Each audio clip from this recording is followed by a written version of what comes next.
ईसाईयत और इस्लाम दुनिया के दो सबसे बड़े मजहब, अरबों लोग इनको मानते हैं।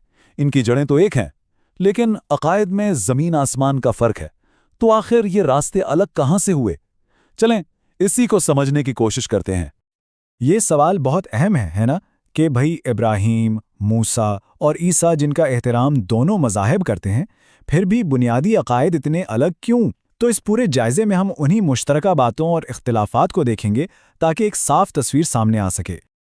अच्छा, तो चलें गहराई में उतरते हैं। कहानी शुरू होती है एक मुश्तरका ज़मीन से। दोनों मज़ाहिब मानते हैं कि पैगंबरों का एक लंबा सिलसिला है जिन्हें खुदा ने अपना पैगाम पहुंचाने के लिए भेजा था। और यहीं पर सबसे पहला और बड़ा फ़र्क सामने आ जाता है। देखें, दोनों मज़ाहिब आदम, नूह, इब्राहीम और मूसा जैसे पैगंबरों को तो मानते हैं, लेकिन ईसाईयत में मरकज़ी शख्सियत हज़रत ईसा हैं, जिन्हें खुदा का बेटा माना जाता है। दूसरी तरफ इस्लाम में हज़रत ईसा एक बहुत बड़े पैगंबर हैं, लेकिन हज़रत मोहम्मद सल्लल्लाहु अलैहि वसल्लम को ख़ातमुन नबीयीन यानी पैगंबरों के सिलसिले को ख़त्म करने वाले आखिरी नबी माना जाता है, जो आखिरी किताब यानी कुरान लेकर आए। और इसी नुक्ते से हम सबसे बड़े मजहबी इख्तिलाफ की तरफ बढ़ते हैं, यानी खुदा की असल नौइयत क्या है और हज़रत ईसा की शनाख्त क्या है। ये वो मोड़ है जहां दोनों मज़ाहिब की राहें बिल्कुल अलग हो जाती हैं। ईसाईयत का जो मरकज़ी अक़ीदा है वो है तस्लीस। अब इसका मतलब क्या है? इसका मतलब ये है कि खुदा एक ही है, लेकिन वो 3 शख्सियात में ज़ाहिर होता है: बाप, बेटा यानी हज़रत ईसा और रूहुल कुदस। ये तीनों अलग अलग हैं, लेकिन इनका जौहर एक ही है। इसके बिल्कुल बरअक्स इस्लाम की पूरी बुनियाद तौहीद के अकीदे पर है। तौहीद का मतलब है अल्लाह का एक होना। इस्लाम इस बात पर सख्ती से जोर देता है कि अल्लाह एक है, वाहिद है और इसे तकसीम नहीं किया जा सकता। खुदा की ज़ात में किसी भी किस्म की शिराकत या हिस्सेदारी का कोई तस्वुर ही नहीं है। वो अकेला है और उस जैसा कोई नहीं। तो बात बिल्कुल साफ है। एक तरफ है तस्लीस यानी एक खुदा 3 शख्सियात में, और दूसरी तरफ है तौहीद, एक खुदा एक ही वजूद, कोई तकसीम नहीं। और फिर हज़रत ईसा की शख्सियत को लेकर भी नज़रियात में बहुत बड़ा फ़र्क है। ईसाईयत में वो खुदा के बेटे हैं, निजात दिलाने वाले हैं, और उनका सलीब पर चढ़ाया जाना यानी क्रूसिफिक्शन और फिर ज़िंदा हो जाना यानी रेज़रेक्शन ईमान का बुनियादी हिस्सा है। इस्लाम में वो अल्लाह के एक अजीम पैगंबर हैं, लेकिन उन्हें खुदा नहीं माना जाता। इस्लामी अकीदा ये है कि उन्हें सलीब नहीं दी गई, बल्कि अल्लाह ने उन्हें ज़िंदा आसमान पर उठा लिया। अच्छा, तो अब जब हमने बुनियादी अकायद को समझ लिया, चलें अब ये देखते हैं कि उनकी मुक़द्दस किताबें क्या कहती हैं और निजात या बख्शिश का रास्ता क्या बताया गया है। ईसाईयत की मुक़द्दस किताब है बाइबल, जिसमें अहदनामा कदीम और अहदनामा जदीद शामिल हैं। इस्लाम की मुक़द्दस किताब कुरान है, जिसे अल्लाह का सीधा कलाम माना जाता है, जो हज़रत मोहम्मद सल्लल्लाहु अलैहि वसल्लम पर उतरा। इसके साथ साथ हदीस भी है, जो कि पैगंबर सल्लल्लाहु अलैहि वसल्लम के अक़वाल और कामों का मजमुआ है, और ये इस्लामी तालीमात को समझने में बहुत मदद देती है। निजात का तस्वुर भी बिल्कुल अलग है। ईसाईयत में निजात को खुदा के फजल का एक तोहफा समझा जाता है, जो हज़रत ईसा पर ईमान लाने से मिलता है, जिन्होंने अकीदे के मुताबिक इंसानों के गुनाहों का कफ़ारा अपनी जान देकर अदा किया। इसके बरक्स इस्लाम में निजात अल्लाह की इताअत करने, अच्छे काम करने और तौबा करने से मिलती है। यहाँ अमल पर बहुत जोर दिया गया है।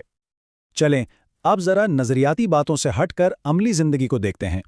ये दोनों मज़ाहिब रोज़मर्रा की ज़िंदगी में कैसे अमल में लाए जाते हैं, इनकी इबादतें कैसी हैं और इनका समाजी ढांचा क्या है। इस्लाम की अमली बुनियाद 5 स्तूनों पर है। पहला, शहादत यानी ईमान की गवाही देना। दूसरा, सलात यानी दिन में 5 वक्त की नमाज। तीसरा, ज़कात यानी गरीबों को खैरात देना। चौथा, सौम यानी रमज़ान के महीने में रोज़ा रखना। और 5वां, हज यानी अगर इस्तिताअत हो तो ज़िंदगी में एक बार मक्का का सफ़र करना। ये अरकान हर मुसलमान की ज़िंदगी का एक लाज़मी हिस्सा हैं। ईसाईयत में इबादात का मरकज़ आमतौर पर चर्च की खिदमात होती हैं, जहां दुआ और खुतबे होते हैं। उनकी अहम रसूमात में बपतिस्मा और कम्यूनियन शामिल हैं, जो ज़िंदगी के ख़ास मौक़ों पर अदा की जाती हैं। एक और फ़र्क ये कि मुसलमानों के हज की तरह ईसाईयत में मुक़द्दस मकामात की ज़ियारत करना कोई लाज़मी फ़र्ज़ नहीं है। मजहबी क़ियादत के ढांचे में भी बड़ा फ़र्क है। जैसे कैथोलिक ईसाईयत में एक बहुत वाज़ेह मरकज़ी निज़ाम है, जिसके सरबराह पोप हैं। उसके बिल्कुल बरक्स सुन्नी इस्लाम में कोई एक मरकज़ी अथॉरिटी नहीं होती और रहनुमाई के लिए मकामी उलमा और स्कॉलर्स होते हैं। اس غیر مرکزی نظام کی وجہ سے مذہبی تشریحات میں بھی کافی تنوع پایا جاتا ہے۔ ہاں، شیعہ اسلام میں اماموں کو زیادہ مرکزی حیثیت حاصل ہے۔ اگر ہم عالمی سطح پر دیکھیں تو مسلمان بنیادی طور پر 2 بڑے گروہوں میں بٹے ہوئے ہیں، سنی جو تقریباً 85 سے 90% ہیں اور شیعہ جو تقریباً 10 سے 15% ہیں۔ یہ تقسیم پیغمبر اسلام صلی اللہ علیہ وسلم کے بعد ان کے جانشین کون ہوں گے اس سوال پر شروع ہوئی تھی، اور وقت کے ساتھ ساتھ اس میں مذہبی اختلافات بھی شامل ہوتے گئے۔ دونوں مذاہب کے لیے کچھ شہر اور جگہیں بہت مقدس ہیں۔ عیسائیوں کے لیے یروشلم اور بیت لحم حضرت عیسیٰ کی زندگی کی وجہ سے بہت اہم ہیں۔ مسلمانوں کے لیے مکہ میں خانہ کعبہ اور مدینہ میں روضہ رسول سب سے مقدس ہیں، اور دلچسپ بات یہ ہے کہ یروشلم شہر دونوں ہی مذاہب کے لیے بہت زیادہ اہمیت رکھتا ہے۔ اچھا، تو زندگی کے بعد کیا ہوتا ہے؟ چلیں اب یہ دیکھتے ہیں کہ یہ دونوں مذاہب آخرت اور روح کے سفر کے بارے میں کیا بتاتے ہیں۔ دیکھیں، دونوں مذاہب جنت اور دوزخ کے تصور پر یقین رکھتے ہیں، لیکن وہاں تک پہنچنے کا راستہ الگ سمجھا جاتا ہے۔ عیسائیت میں ابدی زندگی کا انحصار حضرت عیسیٰ کے کفارے پر ایمان پر ہے، جبکہ اسلام میں آخرت کا فیصلہ ایمان اور اعمال دونوں کی بنیاد پر قیامت کے دن کیا جائے گا۔ دونوں میں جنت کو انعام کی جگہ اور جہنم کو سزا کی جگہ کے طور پر بتایا گیا ہے۔ تو اس سارے تجزیے کے بعد آخر میں ایک سوال رہ جاتا ہے، ایک ایسی دنیا جہاں اربوں لوگ ان مذاہب کو مانتے ہیں، کیا ہوتا ہے جب یہ 2 مذاہب اپنے مذہبی اختلافات کے بجائے اپنی مشترکہ اقدار جیسے امن اور ہمدردی پر توجہ مرکوز کرتے ہیں؟ مشترکہ جڑوں اور گہرے مذہبی اختلافات کے ساتھ یہ دونوں عالمی مذاہب انسانیت کے مستقبل کو کیسے شکل دے سکتے ہیں؟ یہ ایک ایسی بات ہے جس پر ہم سب کو سوچنا چاہیے۔